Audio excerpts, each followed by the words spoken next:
Hey guys, welcome to reserve blog channel. Friend, आप सब कैसे हो? मैं तो एकदम झीन चैक।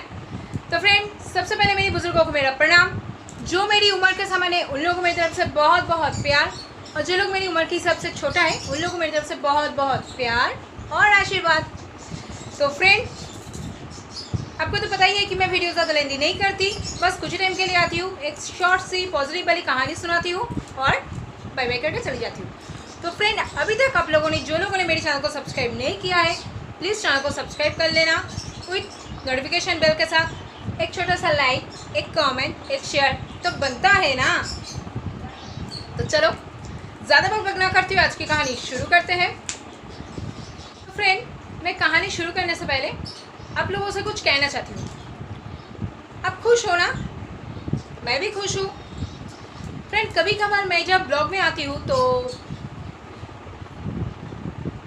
कभी कभार कुछ कहानियाँ ऐसी भी हो जाती है कि मैं कह देती हूँ कि मेरी आंखों में से शायद आंसू आ जाए, शायद थोड़ी एक बूंद या दो बूंद आंसू निकल गए, लेकिन फिर भी मैं अपने आप को ठीक कर लेती हूँ।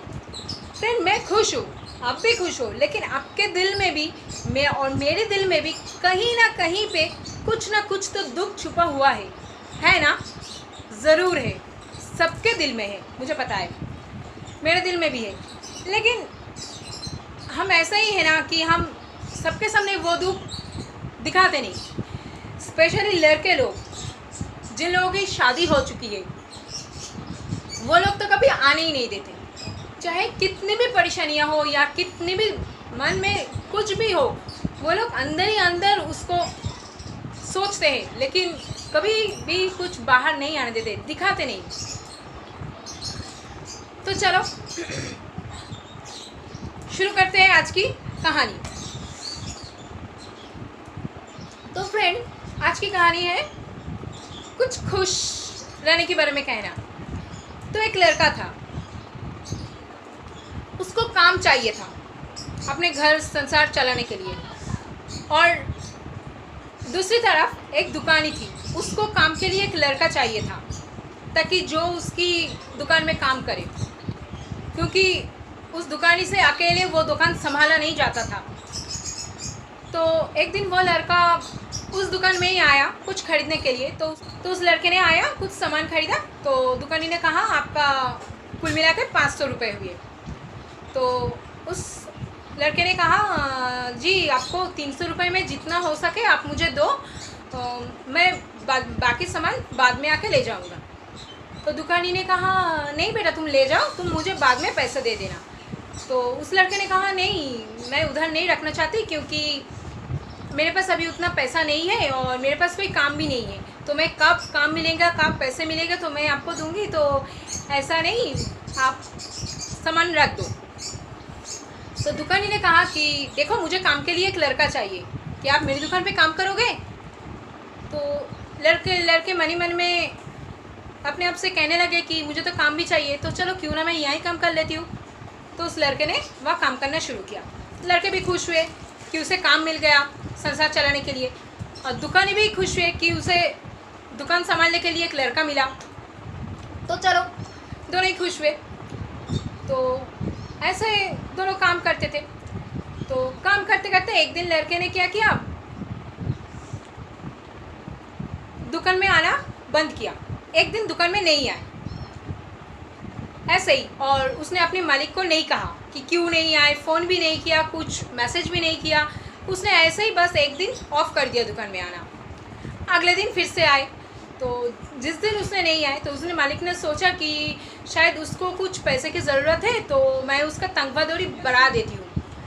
तो वो उसका तनख्वाह थोड़ा बढ़ा दिया। अगले दिन जब लड़के आए तो उसने कहा कि चलो इस महीने से तुम्हारी तनख्वाह मैं कुछ ज़्यादा दे दूँगी। तो कोई बात नहीं, लड़के ने कुछ नहीं कहा। अगले महीने जब आए तो उसके हाथ में ज़्यादा तनख्वाह आया, तो तब भी उसने खुश भी नहीं हुए और दुख भी नहीं हुए। वो चला गया अपने घर। तो फिर एक बाइक गया, इसलिए थोड़ी आवाज़ हुई।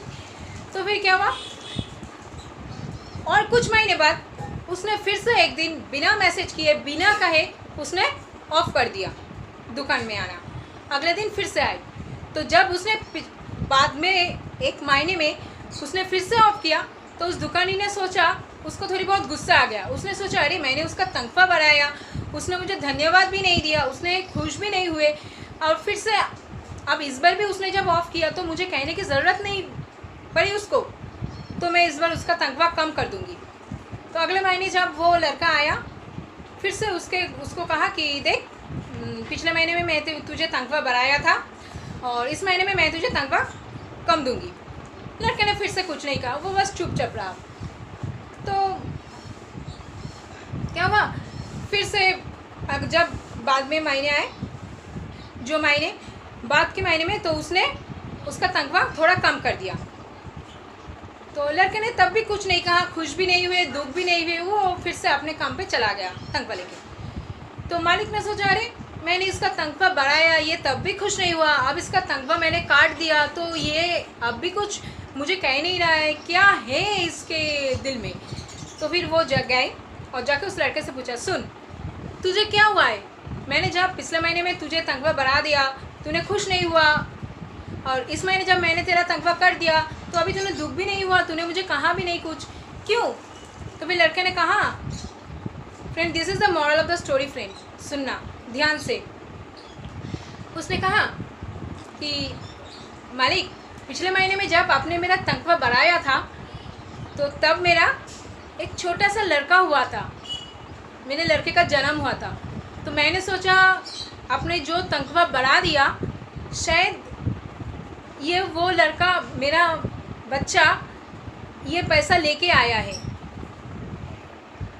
उसकी खर्च के लिए भगवान ने मुझे ये पैसा एक्स्ट्रा दिया, और जब इस महीने आपने मेरा तनख्वाह काटा मेरी माँ बहुत बीमार थी, वो मर गई, शायद मेरी माँ ने उसके हिसाब के पैसे लेके चला गया। तो फ्रेंड यही है बात, उसको जब तनख्वाह बढ़ा उसको खुश भी नहीं हुआ, उसने सोचा कि उसका जो बच्चा जन्म हुआ है वो बच्चा उसके हिसाब के पैसा लेके आया, और बाद के महीने में जब उसका माँ मर गया मम्मी, तो उसने उसके हिसाब के पैसा लेके चला गया, इसलिए उसका तनख्वाह काट गया। तो फ्रेंड उसका कोई दुख नहीं हुआ, और जब उसका तनख्वाह बढ़ा तो वो खुश नहीं हुआ। तो यही है फ्रेंड, खुश रहना सीखो, और मेरा डायलॉग की वजह से जैसे कि है, सोच बदलो। तो चलो आज का कहानी इतना ही, आज का वीडियो भी इतना ही। तो फ्रेंड मैं वीडियो ज़्यादा लंबी नहीं करती, प्लीज़ फ्रेंड पूरा वीडियो देखना, और पूरा वीडियो देखने के लिए धन्यवाद, बहुत बहुत शुक्रिया, दिल से शुक्रिया। और जो लोग अभी तक मेरे चैनल को सब्सक्राइब नहीं किया प्लीज़ सब्सक्राइब कर लो विथ नोटिफिकेशन बेल के साथ, ताकि मेरी हर एक वीडियो आपके पास सबसे पहले पहुंच जाए। और छोटी सी लाइक शेयर कमेंट बनता है ना। तो चलो कहानी यहीं पे ख़त्म करते हैं। और हाँ, क्या सैनिटाइज़र लगाना, मास्क पहनना, बिना ज़रूरत के बाहर मत निकलना, नहीं तो कोरोना आ जाएगा।